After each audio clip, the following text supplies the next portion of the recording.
안녕하세요, 크립토 노마드입니다.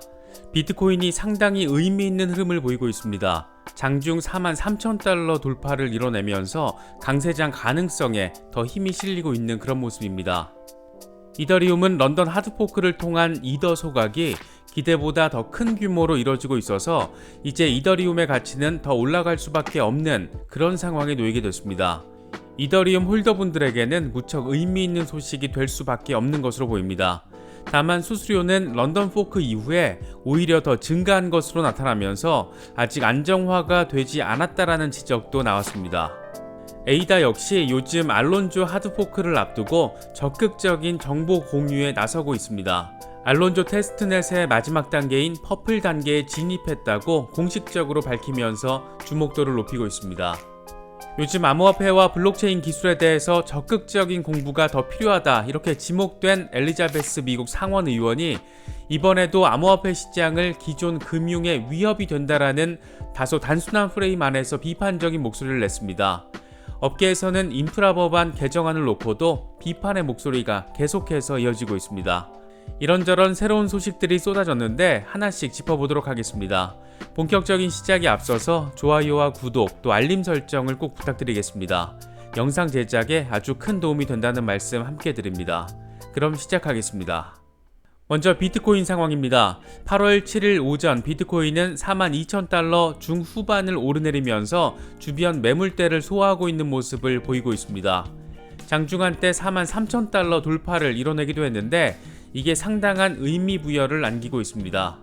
코인텔레그래프는 비트코인이 43,000달러 장중 돌파를 이뤄낸 것을 놓고 강세장 재개 가능성이 높아졌다라고 보도했습니다.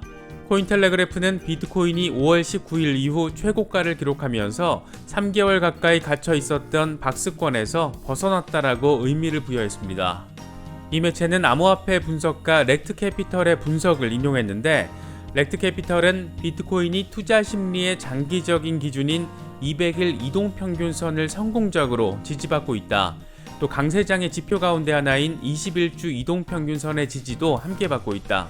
시장이 강세를 보이고 있다. 이렇게 분석했습니다. 특히 100만 달러 이상의 비트코인 온체인 트랜잭션이 증가세를 보이고 있는 것도 눈에 띕니다. 글래스노드 데이터를 보면 비트코인 엔티티 조정 트랜잭션 볼륨은 지난 14일 동안 하루에 74억 8천 달러를 기록한 것으로 나타났습니다. 특히 대략 25BTC인 100만 달러 이상의 트랜잭션이 증가세를 보였는데 전체 트랜잭션 볼륨에서 100만 달러 이상의 트랜잭션 비중은 46.5%에 달했습니다.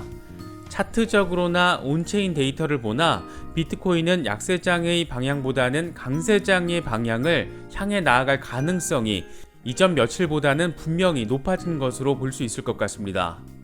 이더리움의 경우에는 런던 하드포크 도입 이후에 7,002더 넘게 소각된 것으로 나타났습니다. 8월 7일 오전 이더 체인의 이더리움 소각 차트를 보면 런던 포크 이후 7,152.4이더가 소각된 것으로 나타났습니다.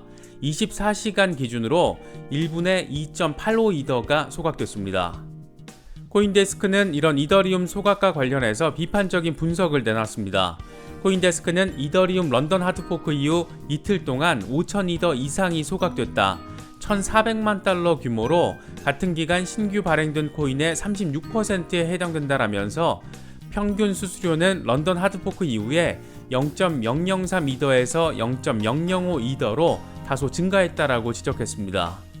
코인데스크는 언뜻 보기에는 EIP1559가 효과적으로 작동되고 있는 것처럼 보이지만 자세히 살펴보면 그다지 효과적이지 않다라는 것을 발견할 수 있다. 이용자에 대한 수수료 예측 가능성과 안정성 부족으로 다양한 문제가 발생할 수 있다라고 평가했습니다. 현재 상황만 놓고 보면 소각은 예상보다는 더 잘 이루어지고 있지만 수수료 이슈는 기대만큼 안정적이지 못한 상황으로 정리할 수 있을 것 같은데 이 부분은 시간이 지날수록 안정화되지 않을까 생각됩니다. 이런 가운데 런던 하드포크 이후에 이더리움의 옵션 거래량이 급증한 것으로 나타났습니다.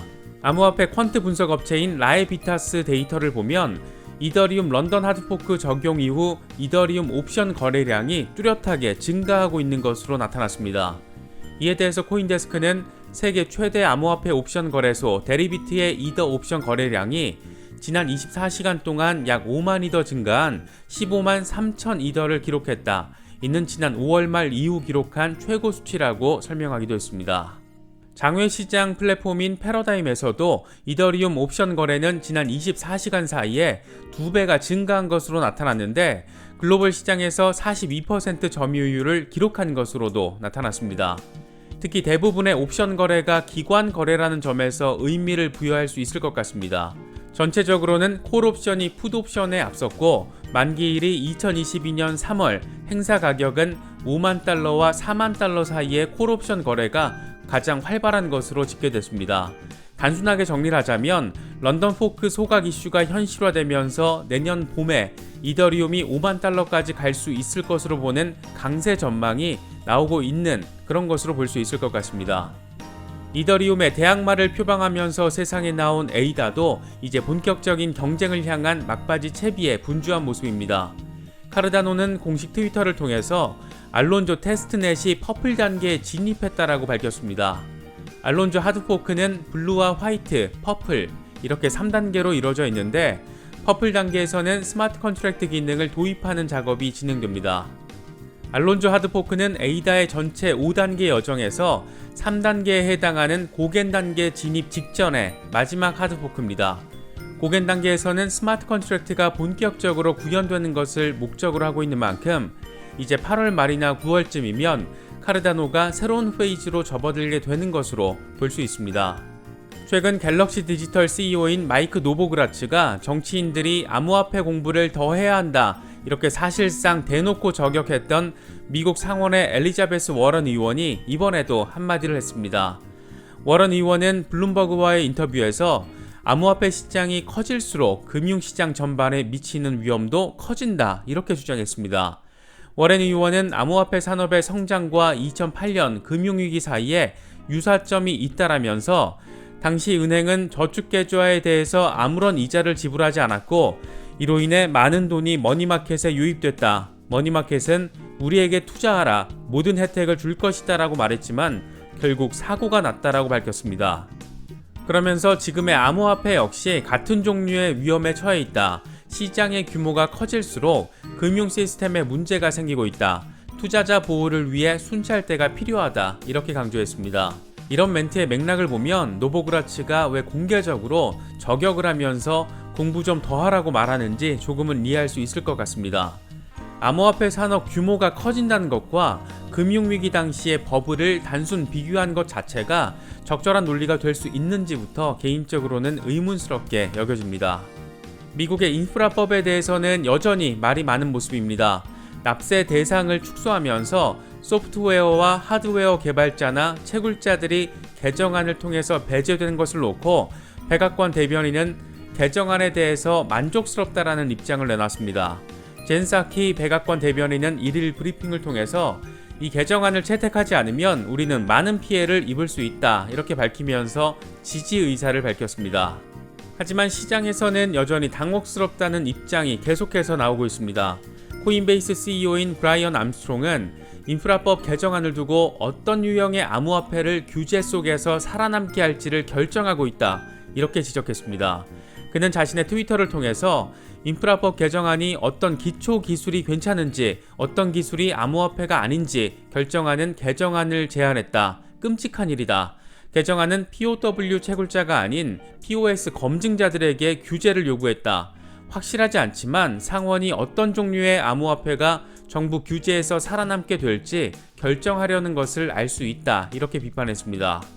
그러면서 이는 정부가 매달 새로운 기술이 개발되는 신생사업에서 승자와 패자를 가려내려는 시도다. 정부가 iOS는 괜찮지만 안드로이드가 안 된다라고 결정하는 것을 생각해보라. ISO 기반 소프트웨어 개발자들은 번창하겠지만 안드로이드는 불법이 되는 것이다. 이렇게 지적했습니다.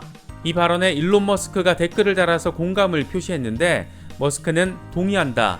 지금은 암호화폐 기술의 승자와 패자를 가를 때가 아니다. 현재 성급한 입법을 강요할 만한 위기는 없다라고 꼬집었습니다. 결국 과세에 집중해서 엉뚱하게 정책을 만드는 것을 에둘러서 표현한 것으로도 볼 수 있을 것 같습니다. 세계 경제 포럼 소속의 블록체인 디지털 에셋 책임자인 슐라 워런 역시 비슷한 입장을 밝혔습니다. 슐라 워런은 당혹스럽다는 것은 충분히 절제된 표현이다.